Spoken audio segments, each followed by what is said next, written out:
and a Wiseman Southeast AgNet. When it really counts, depend on the source for the latest weather updates, keeping you ahead of the storm. 96.3 FM, 1370 AM, The Source. Today will be nice and warm with a blend of sun and clouds and a high of 85 to 89. Then mostly clear skies this evening, low tonight 70 to 72. We'll have a pleasant weekend. Saturday and Sunday both will be partly sunny and warm. High on Saturday 85 to 89. High on Sunday 85 to 88. From the Florida Weather Center, I'm Holly Holdren. You know what you want to do in retirement, but do you know how to get there? Tune in to Coasting into Retirement with Gary Marriage of Nature Coast Financial Advisors, Sunday mornings at 8 to get answers to your retirement planning questions. Plan today so you can do the things you've always dreamt about doing in retirement. Listen Sunday mornings at 8 to Coasting into Retirement with Gary Marriage of Nature Coast Financial Advisors. Our firm offers insurance services. This Friday night on the WOCA High School Football Game of the Week, the 7-1 Bellevue Rattlers take on the undefeated Vanguard Knights. Flight drops back. He's going to look to the left. Now he comes back to the right for Jackson Dennis, who catches it at the 5. He carries a Pasco Pirate into the end zone. Touchdown, Rattlers! Jackson Dennis gets his touch. The Rattlers will head to Booster Stadium with the district title on the line against the 7-0 Vanguard Knights. So join me, Galen Unold, and John Ivory for a Marion County matchup as the Bellevue Rattlers take on the Vanguard Knights. They're going to give it to Reed right up the middle. He breaks the tackle. He gets in the end zone. Touchdown, Eugene Reed. That is now 3 touchdowns on the night for Eugene Reed, and he just walks in easily again. Kickoff is at 7:30. Pregame starts at 7, and you can hear it all live right here on 96.3 FM, 1370 AM, or via YouTube at WOCA The Source. Hi, this is Jack O'Brien, and I could tell you stories. George and Andy sat on opposite ends of the boat. Whenever the kids could get away, they brought the family to visit Grandpa and Gram, and George loved spending time with his grandson Andy. He saw a lot of Adam, his son, in him, and he even saw a lot of himself.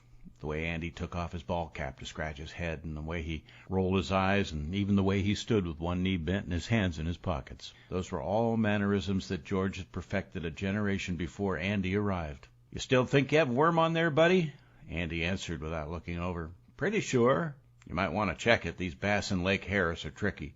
Guys fish here every day of the year, all day long. Makes them smarter than the fish up north, you know. If you went to school all year round, you'd learn more, too. Maybe they should do that." Andy smiled. This time he looked right at his grandpa. "You fish every day. Let's see your stringer." "Ha, you're right. I should be a lot better at this than I am. Thing is, I don't come out here to catch something. I come out here to be part of what's here. The nature, the fresh air, and you. It's great just to spend time with you, even if we don't catch any fish." "I like it too," Andy replied. There's another minute without conversation, and Andy spoke up. "Grandpa, someday I'd like to be just like you." It was sort of a shock to hear that. "Why would you want to be like me, Andy?" "I think you did some important stuff, and you're happy. You're not always busy going to meetings and traveling. You have a really nice house and this cool boat and stuff." "Well, there's a reason you might not want to be like me, too, buddy. Things you don't know because they happened before you came along. Did you know I was married before I met your Gram?" Andy tugged on the brim of his ball cap. "Yeah, she was a nice woman, and I treated her very unkindly. I never blamed her for leaving, especially since if she hadn't, I'd have never met Gram, and I've never known you."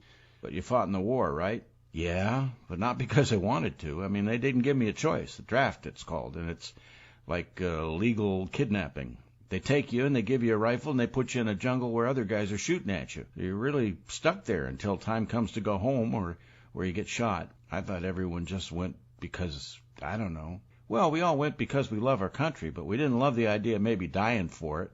You started my dad's business, though, didn't you?" "No, not really. I was a partner with my best friend, and we had this little business until he got drunk one night and ran into a tree. I just inherited it, kind of like your dad inherited it from me. You know, construction is a tough business, Andy. In order for your dad to make it work and support you and the family, he has to put in a lot of time. But at least he's not in the desert fighting a war and away from you all for 2 or 3 years. Andy, this is all important stuff you're thinking about, and I have the feeling you'll figure it all out. But don't be like me. I mean, I was just a gust of wind and a hurricane. Pretty soon forgotten. So if you want to be like someone, be like your dad. I'm so proud of him, especially because I see what a wonderful boy he raised. You're special, Andy, and that has to come from somewhere. So make him just as proud of you as I am. And it just seems right that with that beautiful, affirming statement that one of them would feel a tug on their line and joyfully reel in a mammoth bass. Yeah, that didn't happen. So now, instead of some 10-pound fighter that took an hour to land, they're just going to have that 2-minute conversation to remember. And it'll probably stay with them for the rest of their lives. This is Jack O'Brien. Thanks for listening.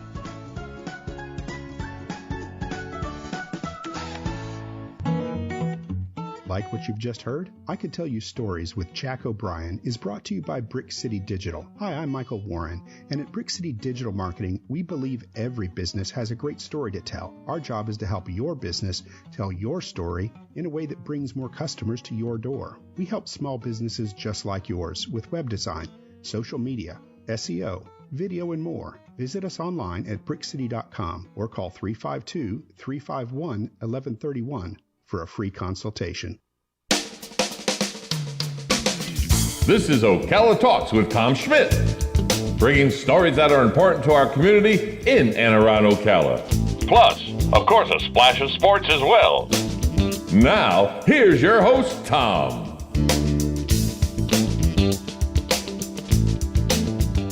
Welcome back to Ocala Talks. Jack O'Brien's a good storyteller. I like listening to Jack O'Brien and his stories. He's a good storyteller. We have him on every week, Monday and Friday, sometimes on Wednesdays. But Jack O'Brien tells a good. He gets a good story out there.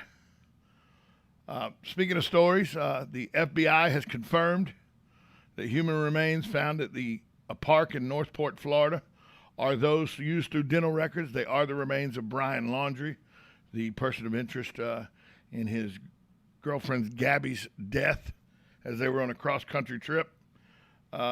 The sheriff of the Northport Police Department spokesperson Josh Taylor said Thursday the remains found at a wilderness park were bones, not flesh, so it'd been there a while. The park, it remains closed to the public. They're going through the area looking to see if there's any more evidence or any more that they can really tie to Brian to make sure that he is the one person who is responsible for the death of his girlfriend. You could see Thursday trucks from Florida Gulf Coast University's Forensic Anthropology Department, along with Archaeological Consultants, Inc. They were going in and out of the park Thursday. The Lee County Police Department, the Sheriff's Department, and the Northport Police Department thanked agencies for their assistance in the weeks-long manhunt.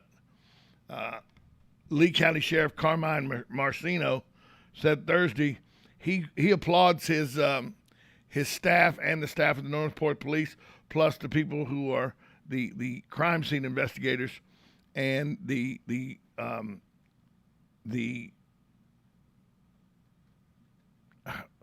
forensic anthropologists that are going into the area to retrieve these bones. He said people are walking in water levels that are chest deep, dodging rattlesnakes, moccasins, alligators.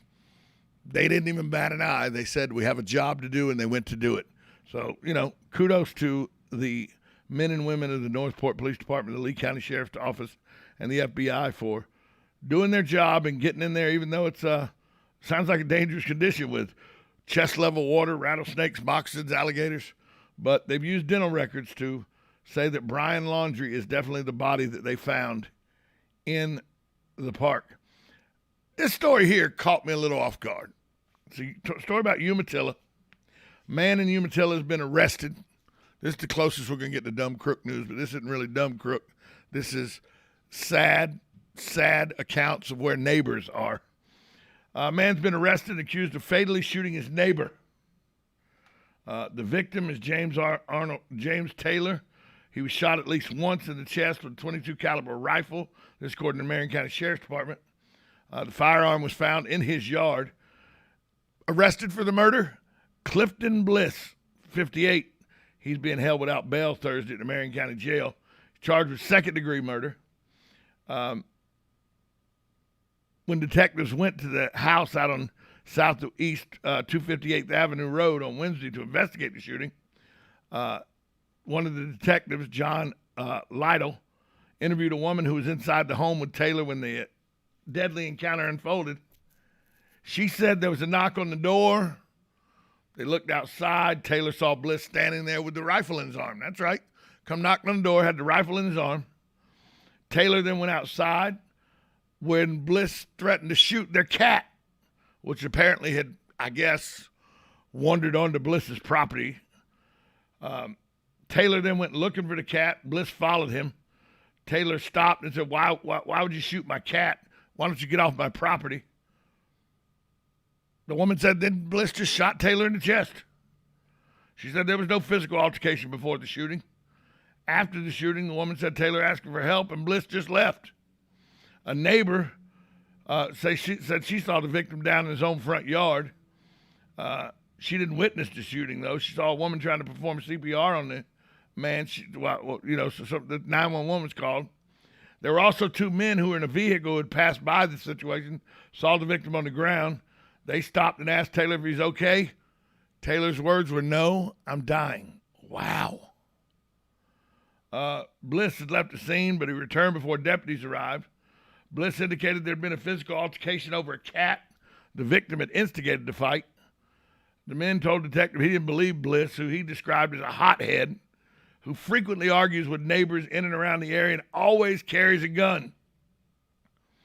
Others interviewed by detectives said Bliss was confrontational with neighbors over their cats and dogs.